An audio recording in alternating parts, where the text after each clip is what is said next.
అందరూ లేడీస్ వచ్చేది చూడండి ఒకటి గుడి కూడా చేస్తా తల్లి. ఇప్పుడు మీకు దీనిలో తల్లికి వందనం ఎవరికి పడింది చెప్పండి. అది మంచిగా చెప్పరా మీకు రాండి చెప్తారా వచ్చింది చెప్తే ఫస్ట్ 10 నిమిషాలు మాకు సంతోషపడతాము చేస్తాము. పింఛన్ వస్తా ఉంది, రోడ్లు వస్తానే. చంద్రబాబు నాయుడు ఓట్లు వేయాలా, నాకు ఓట్లు వేయాలి. ఈసారి మళ్ళా గుర్తు పెట్టుకోవాలా. తప్పకుండా గుడి కట్టిస్తాం. మాట్లాడతాం, మన వాళ్ళతో మాట్లాడి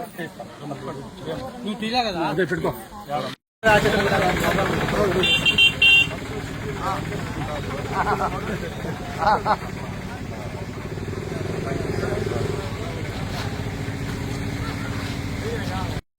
రాండి, మీరు రాండి, ముందుకు రండి.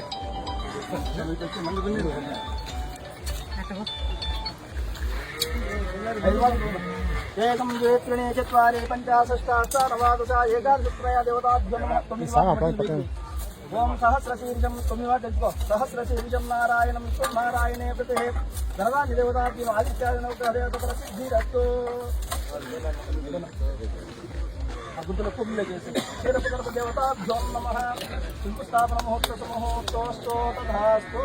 మళ్ళీ చేసే రాన్న సంజయ్ ఎటైనా మీరే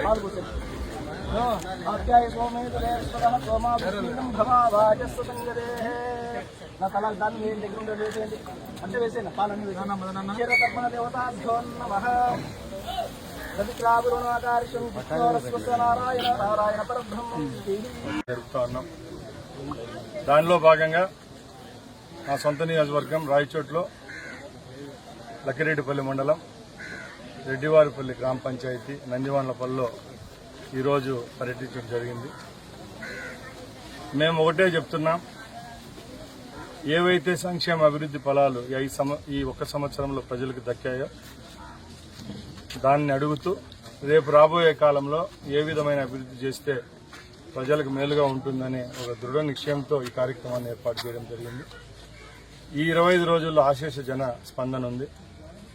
ముఖ్యంగా ఈ సంవత్సరం రోజుల్లో సూపర్ 6 పథకాలు ఏవైతే చెప్పామో అవి తూచా తప్పకుండా ప్రజలకు ఇవ్వడం జరిగింది. ముఖ్యంగా పెన్షన్ 1000 రూపాయలు పెంచాం, కలిపి 4000 రూపాయలు ఇస్తున్నాం. 16,450 డిఎస్సి పోస్టులను రిలీజ్ చేసి నోటిఫికేషన్ పరీక్ష కూడా అయిపోయింది. మహిళా మూర్తులందరికీ ఫ్రీగా 3 ఉచిత సిలిండర్లు ఇచ్చి దీపం 2ను చేరువ చేశాం. ఫ్రీగా ఇసుక ఇస్తున్నాం. తల్లికి వందనం అనే మహోన్నతమైన కార్యక్రమాన్ని తీసుకుని వచ్చి 10,000 కోట్ల రూపాయలు ఒకే రోజులో 64 లక్షల మంది స్కూల్ పిల్లలు, పేద పిల్లల కోసం ప్రైవేట్ స్కూళ్ళు, గవర్నమెంట్ స్కూల్ అనుకోకుండా ఇచ్చిన ప్రభుత్వం ఏదైనా ఉందంటే కేవలం చంద్రబాబు నాయుడు గారు ముఖ్యమంత్రిగా ఉన్న ఈ ఆంధ్ర రాష్ట్ర ప్రభుత్వం. ఇంతకంటే ఏం కావాలి ప్రజల్లోకి పోయేదానికని అడుగుతున్నా.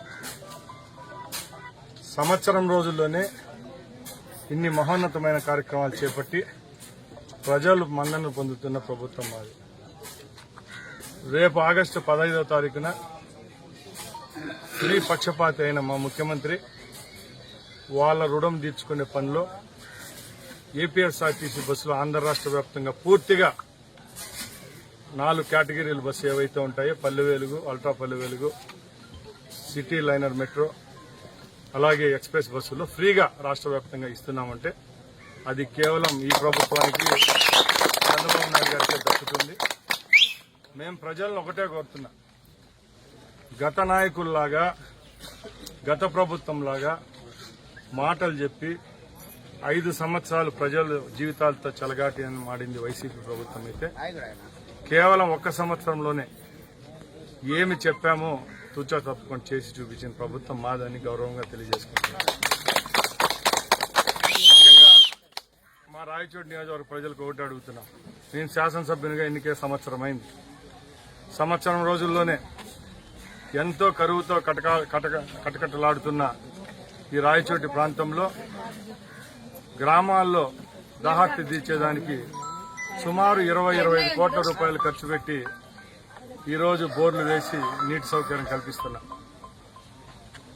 ముఖ్యంగా రాయచోటి నియోజకవర్గానికి గత 50 సంవత్సరాల నుంచి పట్టి బీడిస్తున్న నీటి సమస్యను తీర్చేదానికి గౌరవ ముఖ్యమంత్రి గారి సహాయ సహకారాలతో సెంట్రల్ స్కీమ్ ఏదైతే ఉందో జల్ జీవన్ మిషన్ కింద 400 కోట్ల రూపాయలతో 6 మండలాలకు వచ్చే 2 సంవత్సరాల్లోనే నీళ్లు అందించే పథకాన్ని తీసుకొని వస్తున్నాం.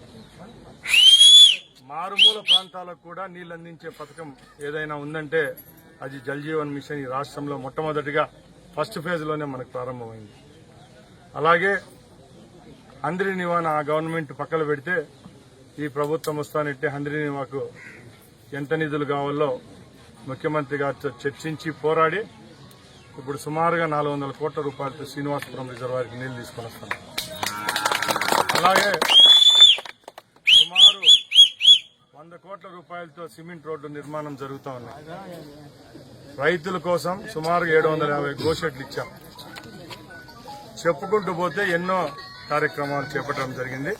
ముఖ్యంగా చంద్రబాబు నాయుడు గారు ముఖ్యమంత్రి అయిన తర్వాత ప్రజలు మాకు ఒకటే చెప్తున్నారు. ఇవన్నీ ఒక ఎత్తు అయితే ప్రజలకు మనశ్శాంతి ప్రసాదించిన ప్రభుత్వం చంద్రబాబు నాయుడు గారిదే. ఎందుకంటే గత ప్రభుత్వంలో ఇంట్లో కూర్చున్నా కూడా వచ్చి కొట్టిపోయేవాళ్ళు, కేసులు పెట్టేవాళ్ళు, అరాచకాలు చేసేవాళ్ళు, హత్యలు చేసేవాళ్ళు, మానభంగాలు చేసేవాళ్ళు. ఇప్పుడు సుభిక్షంగా పరిపాలన జరుగుతూ ఉంది. రాష్ట్రంలో ఎక్కడ అవాంఛనీయ సంఘటనలు జరగకుండా, ప్రతిపక్షాల దగ్గర వేలెత్తి చూపించుకోకుండా ఈరోజు మా పోలీస్ వ్యవస్థ అయితేనే మా ప్రభుత్వం అయితే నడుపుతా ఉన్నాం.